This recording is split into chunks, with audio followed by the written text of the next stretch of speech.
40 ounces might be the best like way to measure things ever. Like how many 40s is that, you know?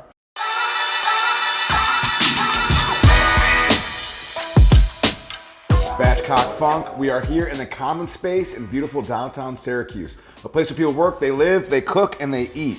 Now today we are making the baddest macaroni and cheese ever to walk the earth. And we have the best guest we've had yet on the series. Beautiful, talented, smart, great cook, great person, hilarious. I am lucky enough to somehow have tricked her into marrying me. This is my wife, the great Stephanie Crockett from Mower. Hi, Stephanie. I'm so excited to be here and finally show Matt how to cook a little something in the kitchen. Yeah, that's what's up, because she usually doesn't show me anything else, right? Okay, so this is a dish, right? Whether you're a single guy, a single girl, married, it doesn't matter to me, right? What happens is you should have one dish you're able to make to bring to work pig out parties, barbecues. This is it. Yeah, tailgates, family parties, really anything. And it always gets, I've never ever had this dish ever get a negative return. Right. Or not get fully eaten within like 10 minutes. Never leftovers. Right, never leftovers. And you want to make something that never has leftovers. Also, when you're eating it, right, and you keep taking bites, like, does it need anything else? And you keep eating it, you know it don't need anything else, but you just need more of it. Right. So here's the thing. Tell us how you came across this thing. Tell us about how you learned about this. So macaroni and cheese, of course, is like a staple. Greatest comfort food of all time. And when I was in my 20s, like little chippies with my girlfriends running around Tip Hill, spending most of our evenings at Coleman's. In libraries and churches. Yeah, right, and at Coleman's. And my girlfriend Melissa and I lived together, and we used to come home and eat like boxes of Kraft mac and cheese. And she was like, Crockett, we need to make something legit. So her father, Dick Block, has the greatest macaroni and cheese recipe.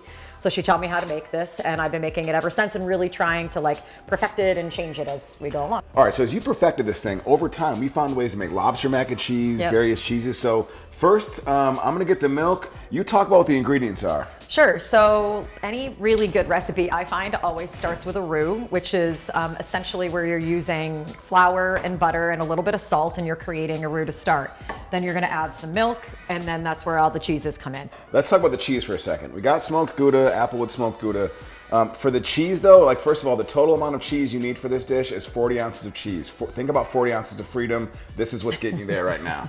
All right, 40 ounces of anything for that matter. Big honking bowl. I mean, that 40 ounces might be the best like way to measure things ever. Like how many 40s is that, you know? Okay, so for these 40 ounces, talk about the sharp cheddar. So what we did is we got the sharpest cheddar you're gonna find, right? 12X sharp cheddar from Buttercup Farms. The other one we got is the mean and nasty river rat cheese from the Thousand Islands. These are the sharpest cheddars allowed by law in New York State. Not sure that's a legal claim, but sure. It is now. Yeah.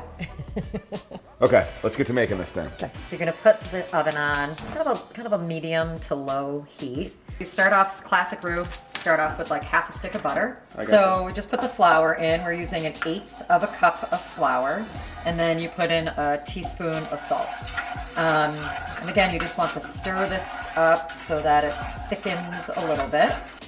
Okay, so now we've got 3 cups of milk, and you pour this in kind of slowly, let it do its thing. It's sort of like a nice little waterfall trickle on into the pan. This is where we have a little bit of the tedious part of this recipe because you have to keep stirring and stirring and stirring. Pretty much stir without hesitation for like a solid 7 or 8 minutes. Okay, so now that my assistant here has taken over the stirring, because I didn't want to do that, you can see that it's thick enough so that again, it kind of like coats the spoon, gets that like creamy, hugs you like a good cashmere sweater. And so now it's time to put in the cheese. So this is where we start making the cheese sauce. So we're gonna take half of the sharp cheddar. So Maddie, put that in. Yeah. She gives great direction, great project management. And in goes the smoked Gouda. So you're gonna stir that all up and then make a really creamy sauce where that you're kind of melting the cheese a little bit so that it gets really, really creamy. This is where the magic happens. Look at that. That is just all cheese, milk, and butter. That is, yeah. Okay, so this is our already pre-cooked pasta. We used like a cavatelli. I like a good pasta that the cheese can like glom onto. You know, a lot of people use elbow. For me, that's a little bit of a... Salatini, babe. Is that what it is? I don't know. I feel like it's got a bunch of different names. Anyway, I don't use elbow macaroni. It feels a little pedestrian for me, so I like doing a little fancier cheese like a shell or a penne. So now we're gonna add most of the rest of the cheese, but we're gonna leave some to sprinkle on top. So I like to do this where that you get like a good amount after you put the pasta in, so that it, again, just continues to really provide a bit more of like a heftiness, and like it gets really just up in your face with that cheese. It's pretty phenomenal. So now we are taking it from the stove and putting it in a pan. We like these like disposable baking pans. You can get them at the grocery store. We usually buy them in bulk in BJ's. So you're gonna pour that all in, smooth it out so it's nice and even. Yeah, we're not done. Pay attention. Here, take that, make that go away. Oh my Lord. Okay, so now we're gonna sprinkle cheese on top because, you know, the more the better when it comes to cheese. And it gives it that nice, like goldeny, bubbly at the top. And then just a mix of like Italian breadcrumbs. Not everybody does this on their mac and cheese, but I really like it. I think it's a nice way to kind of finish it off, bring a little bit of extra flavor and color. Just gonna use my hand. You always want to finish things nicely.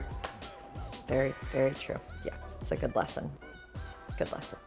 Okay, so now we cover it with aluminum foil and put it in the oven.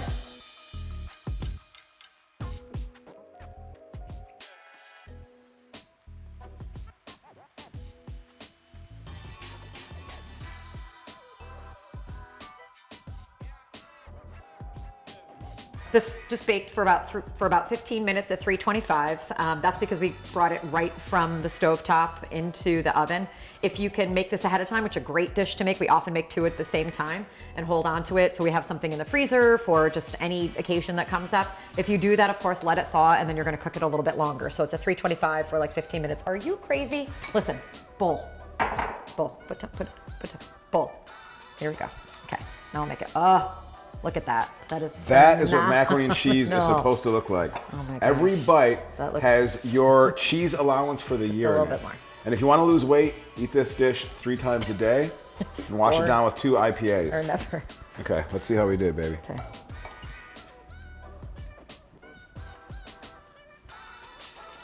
It's pretty spectacular. Spatchcock and cheese, the great Stephanie Crockett from Mower, from the Common Space, doing it live day.